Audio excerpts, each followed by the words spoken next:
Hi friends, இஸ் சாரி cinema பேஸ் அப்டேட்டில் ஒரு இன்ட்ரெஸ்டிங்கான ஒரு தகவலோடு வந்திருக்குங்க. அடுத்த கொஞ்ச நாளைக்கு நமக்கு ஜெயிலர் செகண்ட் பார்ட்டோடைய அந்த அப்டேட்ஸ் தான் வரப்போகுது. அந்த ஷூட்டிங் ஸ்பாட்லேருந்து வரக்கூடிய அந்த வீடியோஸ், ரஜினி சார் ஷூட்டிங் போகும்போதும் வரும்போதும் மக்கள் அவர்கிட்ட வந்து பார்க்குறதா இருக்கட்டும், அந்த வீடியோக்கள் தான் நமக்கு வந்து இதுக்கப்புறம் கொஞ்சம் நாளைக்கு அந்த அப்டேட் தான் வரப்போகுது. கூலி எனக்கு தெரிஞ்சு மே மாதம் கடைசிலேருந்து இல்லை ஜூன்லேருந்து தான் அதோடைய அப்டேட்ஸ் ஆரம்பிக்கும். இப்போது ரஜினி சார் அங்கே ஷூட்டிங் ஸ்பாட்டில் இருக்கிறாரு. நிறையா அந்த ஃபோட்டோஸ்லாம் வந்த வண்ணமாக இருக்குது. அதை வச்சு பார்க்கும்போது இந்த படத்தோட கதை இப்படி இருக்கக்கூடிய வாய்ப்புகள் இருக்குது அப்படின்ற மாதிரி இது என்னுடைய அபிப்பிராயம் தான் நான் சொல்லலாம். எனக்கு தோணுனது தான் இது. இப்படி இருக்கிறதுக்கு வாய்ப்புகள் இருக்குது. ஏன்னா ஏற்கனவே நம்ம வந்து இதை பற்றி பேசணும். இந்த படத்தில் வந்து சீக்வலும் இருக்கும், ப்ரீக்வலும் இருக்கும் அப்படின்றத பேசணும். அது எல்லாமே வந்து கரெக்டாக தான் இருக்கும் அப்படின்ற மாதிரி தான் நேற்று வந்துருக்கக்கூடிய ஃபோட்டோஸ், இன்றைக்கி ஷூட்டிங் ஸ்பாட்லேருந்து வரக்கூடிய அந்த ஃபோட்டோஸ்லாம் உறுதிப்படுத்துது.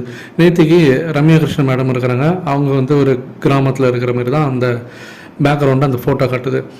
ரஜினி சாரோட இந்த பேரன் அவனும் பார்த்தீங்கன்னாக்கா அதே கிராமத்தில் இருக்கிற மாதிரி தான் காட்டுறாங்க. இன்றைக்கி மிர்னா மேடமும் அவங்களும் பார்த்தீங்கன்னாக்கா அந்த ஒரு சின்ன கிராமத்தில் இருக்கிற மாரி, இப்போ எல்லாருமே ஒரே இடத்துல இருக்கிற மாதிரி தான் ஷூட்டிங் ஸ்பாட்டை காட்டுது. அப்போ இவங்க அந்த வீடு கூட காட்டுறாங்க. அந்த கிராமம்லாம் செட்டு போட்டாங்க பார்த்தீங்களா ஒரு மாதத்துக்கு முன்னாடி, அந்த கிராமத்தில் தான் இவங்க வாழற மாதிரி காட்டுறாங்க. மேபி நீங்கள் நல்லா யோசிச்சு பாருங்கள். ஆஃப்டர் அந்த ஜெயிலர் படத்தோடைய கிளைமேக்ஸ் முடிஞ்சதுக்கு அப்புறம்ட்டா ரஜினி சார் வந்து இந்த ஊரே நமக்கு வேண்டாம் அப்படின்னு சொல்லிட்டு ஒருவேளை அவர் வந்து அவரோட ஃபேமிலியோட மொத்தமாக கிளம்பி ஒரு கிராமத்தில் வந்து அங்கே வந்து எந்த விதமான ஒரு டென்ஷன் இல்லாமல் ஒரு அமைதியான ஒரு வாழ்க்கை, ஒரு பீஸ்ஃபுல்லான ஒரு வாழ்க்கை வாழணும் அப்படின்னு சொல்லி அங்கே வாழ்ந்து இருக்கிற ஒரு விஷயமா படம் ஆரம்பிக்கலாம். இதுக்கு இடைப்பட்ட கேப்பில் அவங்க வந்து அந்த பழைய அதாவது ப்ரீக்வல் அவர் வந்து நினச்சி பார்க்கலாம். அவருடைய முந்தைய காலத்தை பற்றி அவர் நினச்சி பார்க்கலாம். அந்த இடத்துல நமக்கு வந்து ப்ரீக்வல் கிடைக்கும். ஜெயிலர் எப்படியெல்லாம் வந்து ஒரு இதுவாக இருந்திருக்காரு, கெத்தாக வாழ்ந்திருக்காரு, அவருடைய பர்ஃபார்மன்ஸ்லாம் எப்படின்றத காட்டுறதுக்கு வாய்ப்பு இருக்குது.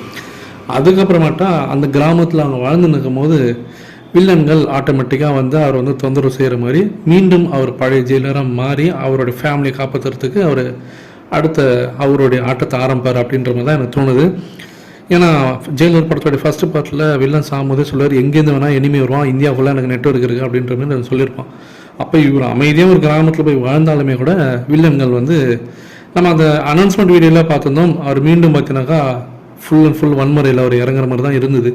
இப்போ கண்டிப்பாக இந்த படத்தில் வந்து இப்படி தான் கதை இருக்குன்ற மாதிரி என்னுடைய அபிப்பிராயம். உங்களுடைய கருத்துக்கள் என்ன அப்படின்றத கீழே சொல்லுங்கள் ஃப்ரெண்ட்ஸ்.